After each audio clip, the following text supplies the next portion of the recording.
और हमारे साथ एक खास मेहमान स्टूडियो में मौजूद हैं। मैंने जैसा आपको बताया, रिटायर्ड मेजर जनरल जेके बंसल साहब मेरे साथ स्टूडियो में मौजूद हैं। ये रिपोर्ट लगातार हम अपने दर्शकों को दिखा रहे हैं बंसल साहब, और आप जानते हैं क्योंकि आप रहे हैं एनडीएमए के मेंबर, तो इस तरीके से पैनिक फैल जाता है, अफवाहों का बाजार गर्म हो जाता है। इस तरह की खबरों पर आप कैसे रोक लगाते हैं? और जैसा कि ये इसमें दूसरा सवाल मैं इसलिए जोड़ रही हूँ कि लगातार तूफान के समय में भी चेंज आ रहा है, अब कहा जा रहा है कि देर शाम होगा, तो ऐसे में तो अफवाहों का बाजार और गर्म हो जाता है। तो फिर ऐसे किस तरीके का मैनेजमेंट और किस तरह लोगों को समझाया जाता है?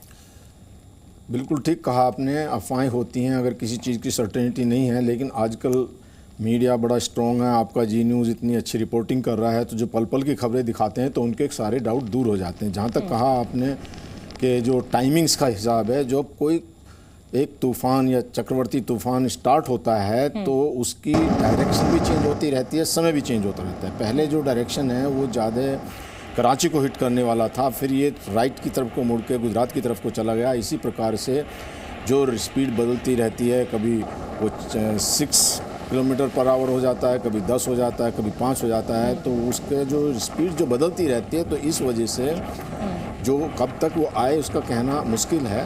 लेकिन फिर भी हमारा जो मॉनिटरिंग सिस्टम है, जो हमारा मेट्रोलॉजिकल डिपार्टमेंट है, काफ़ी सही सूचना दे रहे हैं, और वो मिनट की जो जानकारी वो मिल रही है, जो ऊपर से अंतरिक्ष में से जो देखा गया है, इवन जो एस्ट्रोनॉट थे उन्होंने भी बहुत भयंकर इस तूफान को देखा, और उन्होंने कहा कि भाई हम भी इसमें अपनी रिपोर्ट दे सकते हैं, और उन्होंने कहा कि भाई भगवान से प्रार्थना की है कि ये ना हो। तो ये जो आप कह रहे हैं, ये मिनट मिनट में जो चेंज हो रहा है, ये स्पीड के ऊपर डिपेंड करता है।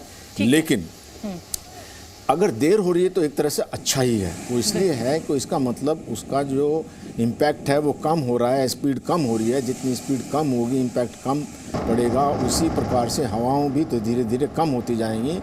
तो देर से आ रहा है तो ये अच्छी बात है, और इसमें किसी को जो किसी के ऊपर में किसी अफवाह का या कोई ऐसा पैनिक नहीं होना चाहिए। उनको जब ये सूचना मिल रही है, बल्कि सब लोग भगवान से यही प्रार्थना कर रहे हैं कि तो देर से आए और बिल्कुल ना आए या उसका इफेक्ट खत्म हो जाए। तो इसमें किसी और ऐसा हमने इतिहास में पहले कई बार देखा है कि तूफान जो है वो हो रहा है कि भाई इतनी इंटेंसिटी से इतनी आ रहा है, इतनी इंटेंसिटी से आ रहा है, और चंद घंटे पहले उसने अपनी दिशा बदल ली और तटीय इलाकों पर कोई खासा असर आया नहीं। लेकिन मैं देखिए ग्राफिक्स के जरिए भी हम डेंजर जोन जो है वो लगातार अपने दर्शकों को बता रहे हैं। जखाऊ पोर्ट से टकराने की बात हो रही है, मांडवी जो है, कच्छ इलाका जो है वो सबसे ज्यादा प्रभावित रहने की बात है, कांडला है, जामनगर है, द्वारिका है, पोरबंदर, जूनागढ़, गिर सोमनाथ, ये तमाम वो इलाके हैं जहां पर ज्यादा असर देखने को मिलेगा। मोरबी और राजकोट भी है इस कड़ी में। लेकिन अब मैं एक बड़ा दिलचस्प सवाल आपसे पूछना चाहती हूं, और क्योंकि दर्शक भी मेरे से जानना चाह रहे हैं, टाइफून, हरिकेन, साइक्लोन, हम कई नामों से तूफान को नामित करते हैं, तो इसके पीछे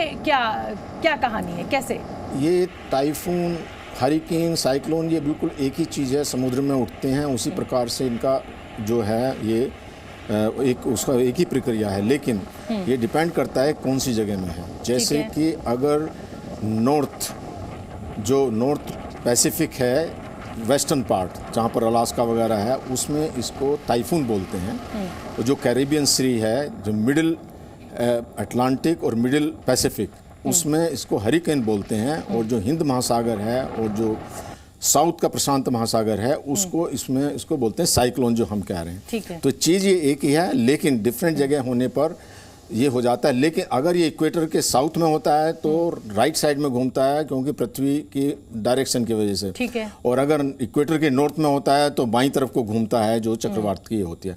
यहाँ पर एक और चीज़ मैं बताना चाहूँगा, सुनामी। कई बार कंफ्यूज किया जाता है कि सुनामी भी समुद्र में आती है, उससे भी लहरें आती हैं। लेकिन सुनामी की प्रक्रिया अलग होती है, वो बहुत कम होती है। अभी तक जो रिसेंटली आई हैं, ये 26 दिसंबर 2004 में सुनामी आई थी, भयंकर सुनामी आई थी, जिसमें 2,25,000 से भी ज़्यादा लोग मारे गए थे। तो सुनामी जो आती है वो जब समुद्र के अंदर में भूचाल आता है, टेक्टोनिक प्लेट टकराती हैं या कोई ज्वालामुखी फटता है, तो उससे सुनामी पैदा होती है। और सुनामी की स्पीड बहुत तेज़ होती है, वो करीब 1,000-1,500 किलोमीटर पर आवर। तो उसमें समय नहीं मिलता बिल्कुल भी किसी चीज़ को या अपने आप को रिएक्शन का या उसको इवैक्यूएशन का नहीं मिलता। जबकि साइक्लोन में ये मिल जाता है। तो सुनामी में और इसमें फ़र्क यही है। और सुनामी से जो है वो ज़्यादा डैमेज होता है, पानी की बहुत ऊंची ऊंची करीब 10-15 मीटर ऊंची तक की जो वो नहरें होती हैं और वो बहुत डैमेज करके चली जाती हैं। ठीक है सर, एक और सवाल मेरे दिमाग में है, और सवाल ये है कि जब इस तरीके का कोई तूफान आता है तो तमाम एजेंसियां जो हैं वो एक्टिव हो जाती हैं। आप एनडीएमए में रहे हैं, तो क्या मौसम विभाग वालों से आप लगातार कांटेक्ट में रहते हैं कि भाई अब तूफान की क्या स्थिति है, कहां पहुंचा है, और उसी तरीके से आप लोग फिर एक्शन में आते हैं और उसी तरीके की तैयारियां रखी जाती हैं?